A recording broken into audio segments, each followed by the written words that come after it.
প্রিয় মানুষের জন্মদিন বলে কথা, দিনটা তো একটু স্পেশাল করতেই হবে। Hi everyone, welcome to my another blog. আশা করি তোমার সবাই খুব ভালো আছে, আমিও খুব ভালো আছি।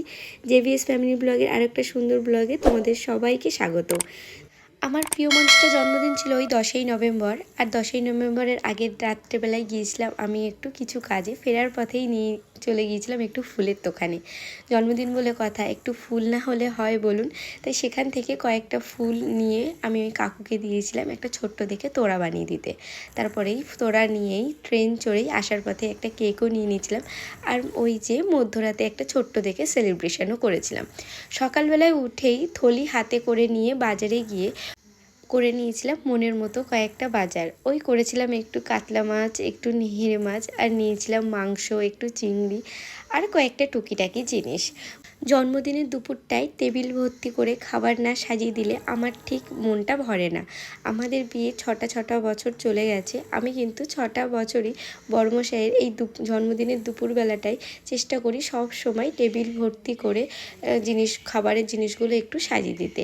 এইদিকে ওই জন্মদিন বলে কথা, একটু তো পায়েস করতে হবে, তাই বসিয়ে দিয়েছি প্রথমে পায়েসের জোগাড়ের জন্য। প্রথমে দুধ বসিয়ে দিয়েছি আর দিয়ে দিচ্ছি ওই কয়েকটা এলাচ। আর এদিকে ওই কাতলা মাছটা রান্না করবো বলে এখানে মিক্সিতে আমি ওই গোটা মশলাগুলো নিয়ে নিয়েছি।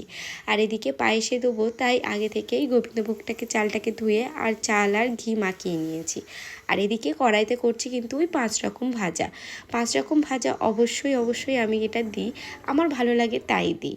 আর এদিকে ওই দই কাতলা করবো বলে দই কাতলার মশলাটা একদম কষিয়ে নিয়ে এখন ওই মাছগুলোকে ছেড়ে দেওয়ার পালা। আর এই রান্না করতে ওই একটু ফোন আসাতে একটু ফোনেও কথা বলছিলাম, আর এইদিকে রান্নাটাও কিন্তু সেরে নিচ্ছিলাম। আমি কিন্তু দই কাতলা রান্নার পাশাপাশি এইদিকে করছিলাম ওই লইটা মাছের ঝাল। লইটা মাছের ঝাল খেতে আমার বড়মশাই খুব পছন্দ করে, তাই সেটাকে কিন্তু অবশ্যই আমি বাদ দিইনি। আর এদিকে করছিলাম একটু অন্য রকমভাবে একটু চিংড়ি মাছের তরকারি। ওই চিংড়ি মাছটাকে বেটে একটু অন্য রকমভাবে। আর এদিকে বসিয়ে দিয়েছিলাম এই মাংস করব বলে মাংসের জন্য মশলাটা কষাতে শুরু করে দিয়েছি। আমার কিন্তু এই রান্নাটা সারতে বেশ দুপুর হয়ে গেছিলো জানো, মানে একা হাতেই সমস্তটা করছিলাম। আর এদিকে দেখো সকাল থেকে রান্না করেছিলাম বেশ অনেকগুলো পদ। এদিকে দই কাতলা রয়েছে, এদিকে 5 রকম ভাজা, এদিকে করেছি ওই একটু অন্য রকমভাবে চিংড়ি মাছের তরকারি, আর এইদিকে রয়েছে ওই লইটা মাছের তরকারি। লইটা মাছটা কিন্তু একদম গামাখাই করেছিলাম। আর এই যে পায়েস একদম অল্প করেই করেছি। আর এইদিকে রয়েছে কিন্তু একদম জল ছাড়া একদম কষা করে চিকেন। আর করেছিলাম ওই একটু পোলাওটা কিন্তু একদম ঝরঝরেই হয়েছিল। আর তার সঙ্গে তো মিষ্টি চাটনি পাঁপড় অবশ্যই ছিল। আর তারপরেই দুপুরবেলা ওই সুন্দরভাবে বড়মশাইকে কিন্তু আমি এইভাবেই খাবারটা গুছিয়ে সাজিয়ে দিয়েছিলাম। তার জন্মদিন বলে কথা, একটু সুন্দরভাবে না দিলে হয় বলো? আর এখন যেটা দেখতে পাচ্ছ যে জামাটা, এই জামাটাই কিন্তু আমি বড়মশাইকে জন্মদিনে গিফট করেছি। কেমন হয়েছে অবশ্যই কিন্তু জানিও। সব বাবা মা আশীর্বাদ করেছিল, সেগুলো সব শর্ট ভিডিওর জন্য আমি ছোট করে কাট করে রেখেছিলাম, আর লং ভিডিওর জন্য নেওয়া হয়নি গো, তাই প্লিজ কেউ রাগ করো না। চলো এবার দুপুরের খাবারটা সেরে নিই। দুপুরের খাবারটা খেতে আমাদের কিন্তু ওই প্রায় বেজে গিয়েছিল 9টা।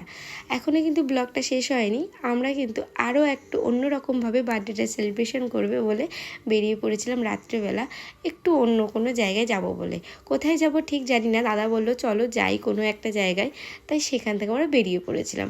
আর রাতের কলকাতাটা কিন্তু বেশ আমার ভালো লাগছিল। এই বেশ কয়েকদিন ধরেই আমরা কলকাতা দিয়ে এখান ওখান যাচ্ছিলাম, আর রাতের কলকাতাটা দেখতে আমার কিন্তু বেশ ভালো লাগছিল। আর এইটা হচ্ছে একদম পাটুলির জায়গাটা।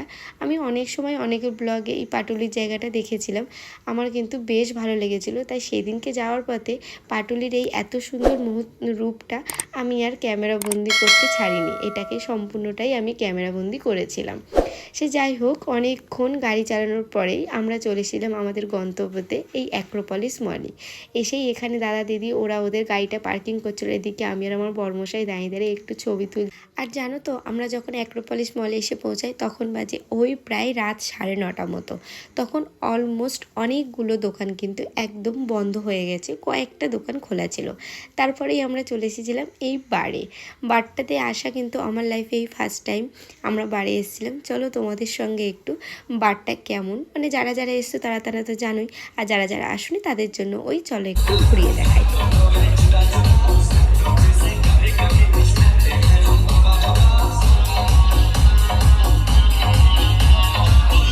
জানি বুঝতে পারছি তোমরা ভাবছো এ আবার কোথায় গিয়ে পৌঁছালো, এটি একটু অন্যরকম জায়গা। আর এখানে এসে দাদা তো বিশাল আনন্দ করছিলো, আমরাও সবাই খুব আনন্দ করেছি। চলো তোমাদেরকে একটু এক ঝলক দেখাই আমরা ঠিক কেমন আনন্দ করলাম। এবার ওই কেক কাটিংয়ের পালা। কেক কাটিংটা কিন্তু খুব সুন্দরভাবে ওনারা অ্যারেঞ্জ করে দিয়েছিল। চলো তোমাদের সঙ্গে কেক কাটিংয়ের মুহূর্তটাও খুব সুন্দরভাবে একটু শেয়ার করব।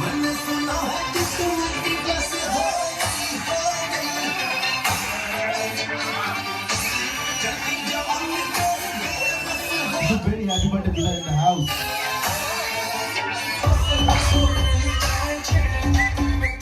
Very happy birthday Bidan.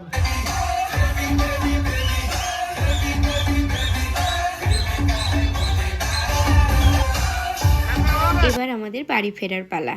সকাল থেকে সন্ধে পর্যন্ত যা যা করেছি সব কিছুই তোমাদের সঙ্গে ছোট্ট ছোট্ট ভিডিওর মাধ্যমে তুলে ধরার চেষ্টা করেছি। আজকের ভিডিওটা এই পর্যন্ত। ভালো লাগলে অবশ্যই কিন্তু লাইক, কমেন্ট, শেয়ার, সাবস্ক্রাইব করে পাশে থেকো। সবাই সুস্থ থেকো, ভালো থেকো, দেখা হবে।